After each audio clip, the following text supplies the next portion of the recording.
If you needed to know something in 1965, you couldn't just ask your phone. You walked to the library. You opened a phone book. You called an operator and asked for help. You waited. You searched. You worked for every answer you got. If you weren't born yet, imagine this. No instant answers. No typing a question and getting 1,000 results in half a second. Every piece of information required effort. You had to know where to look, who to ask, and how to find it. This is the story of how people found information before Google, when knowledge was something you had to hunt for, when knowing things meant patience, curiosity, and sometimes a little luck, when the world moved slower, simply because information moved slower too.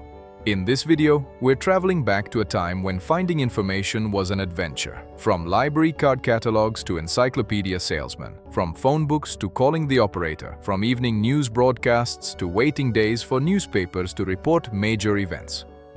Before we start, tell me in the comments, where are you watching from? And did you live through this time, or are you a curious younger viewer? I read every comment. And if you enjoy trips like this back in time, please like the video so more people can find it. If you lived through the 1960s or 70s, you remember walking into a library and seeing them. Rows of wooden drawers filled with cards, thousands of cards, each one typed or handwritten, listing a book's title, author, and a mysterious number that would lead you to the shelf. You'd pull open a drawer. The smell of old paper and wood hit you immediately. You'd flip through cards with your fingers one by one, searching alphabetically. Author, title, subject. 3 different ways to find the same book. Sometimes the card you needed was missing. Someone hadn't put it back. When you found the right card, you'd write down the call number on a scrap of paper. Then you'd walk through the stacks, scanning spines, searching for that exact combination of numbers and letters. Sometimes you'd find the book. Sometimes someone else had checked it out already. There was no way to know until you got there. If you're younger, this probably sounds exhausting. And it was. But there was something about the hunt, the quiet concentration, the satisfaction of finally holding the book you'd been searching for. You earned that information. It wasn't handed to you in a blink. Librarians were lifesavers. If you couldn't find something, you'd walk up to the reference desk and ask. They'd guide you, suggest other books, help you dig deeper. They were human search engines, patient and knowledgeable. Without them, you'd be lost in a sea of cards and shelves. In the 1960s and 70s, having a set of encyclopedias at home was a big deal. They cost hundreds of dollars, thousands in today's money. Families bought them in monthly installments from salesmen who knocked on doors, briefcases in hand, promising a better future for your kids. World Book. Encyclopedia Britannica. These names meant something. The salesmen were smooth talkers. They'd sit in your living room, flip through sample volumes, show you glossy photos and detailed articles. They'd say, "Your child's education depends on this." And parents believed them. They signed contracts they could barely afford.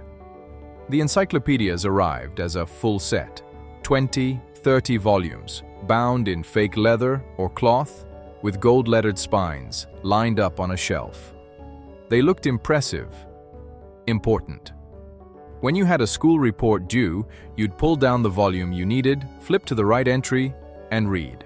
If you'd like a longer, deeper video just about this topic, tell me in the comments and write longer version.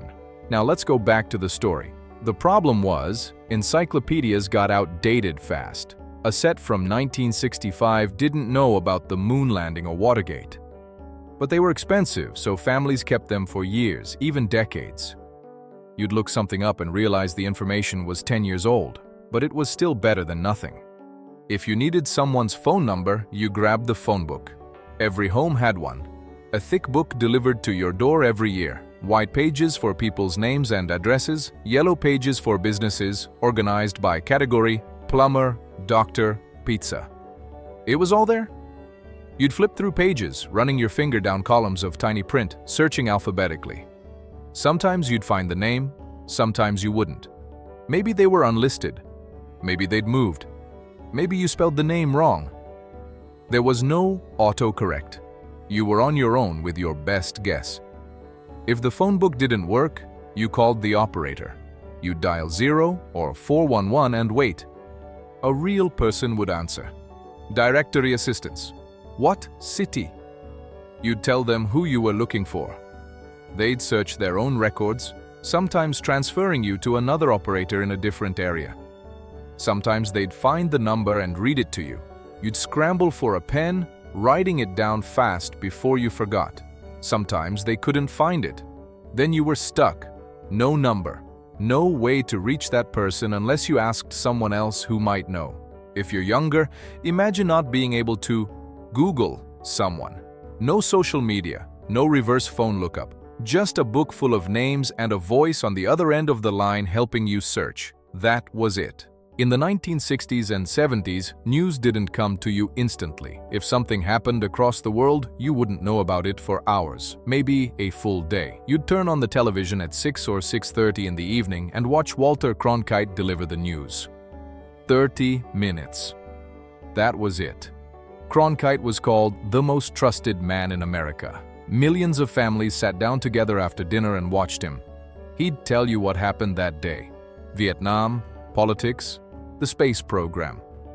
When he said, "And that's the way it is," you believed him. There weren't many other options. If you missed the evening news, you waited for the morning newspaper.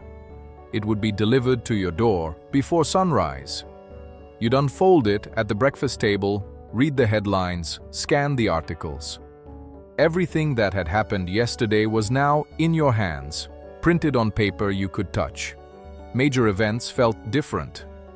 When President Kennedy was assassinated in 1963, Cronkite broke the news live, taking off his glasses, visibly shaken. People remember where they were when they heard. The news spread slowly, person to person, phone call to phone call, television to television. Compare that to today. A major event happens and your phone buzzes in seconds. 100 sources, live video, instant updates. Back then, you waited, you trusted a few voices, and the news felt heavier because it arrived with intention, not chaos. If you had a question and couldn't find the answer in a book or at the library, you asked someone, your parents, your neighbors, your teacher, a friend who seemed to know about that topic. Information lived in people's heads, passed along through conversation. Word of mouth was everything. Need to fix something? You'd ask your dad, your uncle, someone who'd done it before. You'd read the instruction manual if you had one. You'd call a repair shop and ask for advice over the phone. Sometimes they'd help you for free. Sometimes they'd tell you to bring it in. In school, research meant hours in the library. You'd use the card catalog, find books, take notes by hand. You couldn't copy and paste. You couldn't click between tabs. You sat at a table with a stack of books, a notebook, and a pencil. You read, you wrote, you cited your sources carefully. People valued knowledge differently back then. If someone knew a lot about something, you respected them. You listened. You asked follow-up questions.